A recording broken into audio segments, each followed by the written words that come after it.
You read more and more from analysts and articles about the case of investing in small cap stocks. After years of underperforming the large cap universe, there is now an historically high valuation gap between small and large caps. Yo!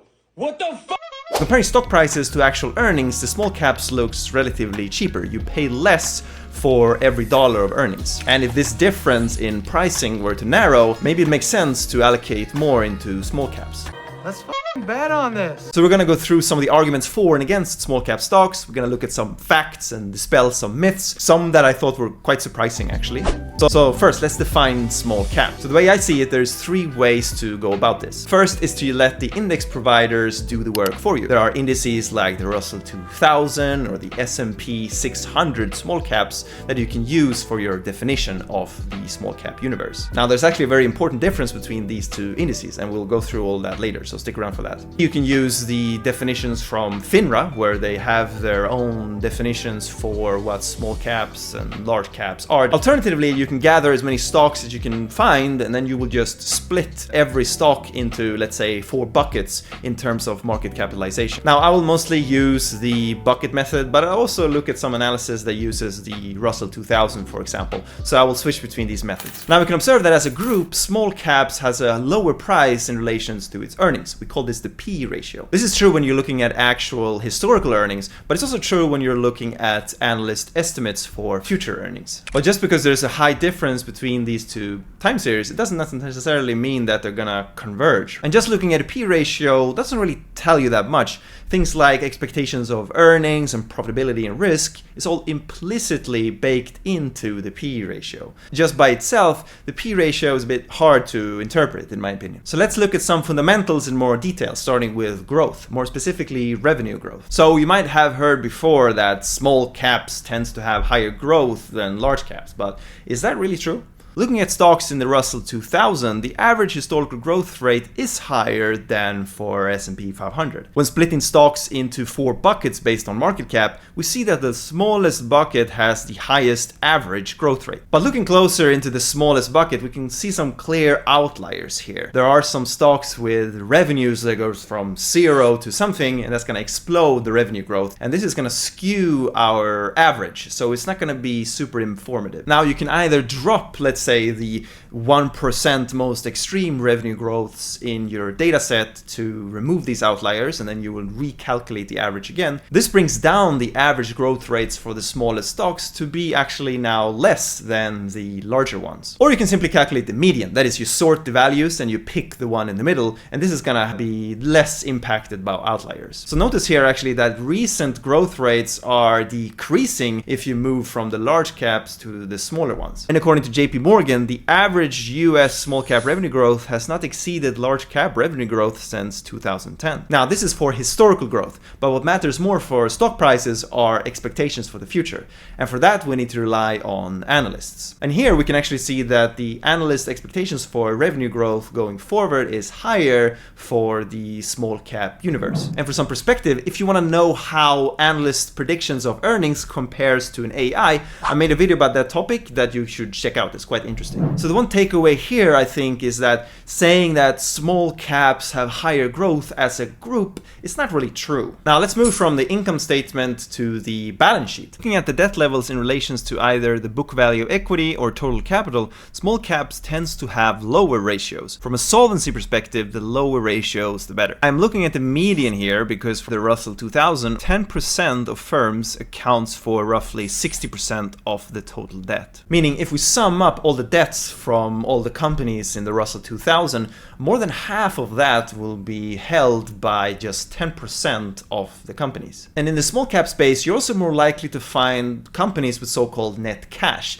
That is when they have more cash and short-term investments compared to the total debt. These companies could be seen as less risky because it's less chance to default on your debts if you can pay it off with your current cash position. So this would be an argument in favor of of small caps. Also, the type of debt is generally different when looking at small cap stocks. Companies with a smaller market cap tends to have a higher portion of floating rate debt compared to the larger caps.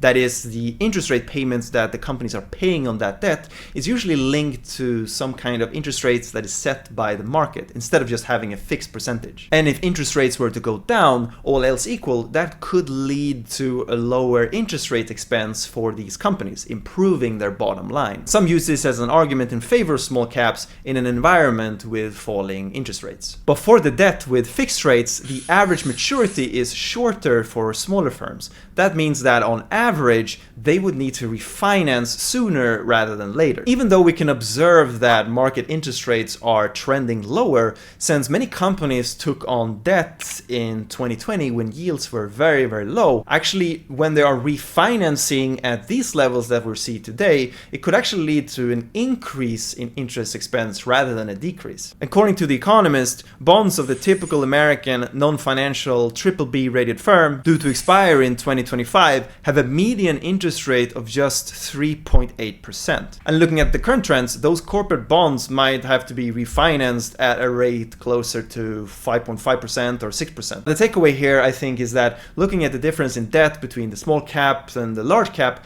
it's quite nuanced. There are some arguments in favor and there are some arguments against either one of them. And the interest rate impact on stocks, if you look at the historical data, is quite complicated to begin with. Here's a fun fact. Almost half of all the companies in the Russell 2000 are actually unprofitable. And this seems to trend up as well. I actually had no idea about this. And it's in stark contrast to the S&P 500, where the figure is more around 5%. Companies in the S&P 500 has a more proven business model and then could be considered a safer bet than the smaller companies. Remember I mentioned two broad small cap indices in the US. You got the Russell 2000, but you also have an index called the S&P 600 small cap. Now the main difference between these two is that the S&P 600 actually has an eligibility filter where you have to have a profit to be included in the index in the first place. And the share of companies today in the S&P 600 small cap that are unprofitable is around a fourth.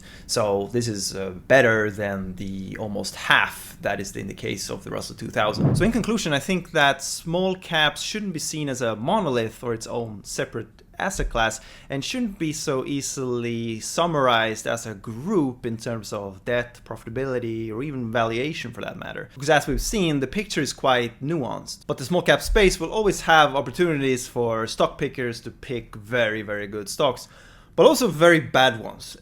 As an example, just looking back for the past year, you're gonna have a higher frequency of stocks that have doubled in price for the smaller cap. But the other way around is also true. You're gonna have a higher frequency of stocks that have seen a drastic fall in their price. Still, for some stock pickers, the small cap universe is where one could develop an edge. There is less coverage from analysts and the liquidity is a lot worse. Prices could be priced less efficiently. Institutional investors will have a harder time trading these stocks. But for a more passive investor, I think that still sticking to the large cap for at least the majority of a portfolio still is pretty valid and makes sense. So I found a lot of other interesting analysis, but I don't want to make the video too long. So I'll try to see if I can make another video on a bit of a similar topic later. So subscribe to not miss that one. And if you like the video, please make sure to like, and I'll see you hopefully in the next one.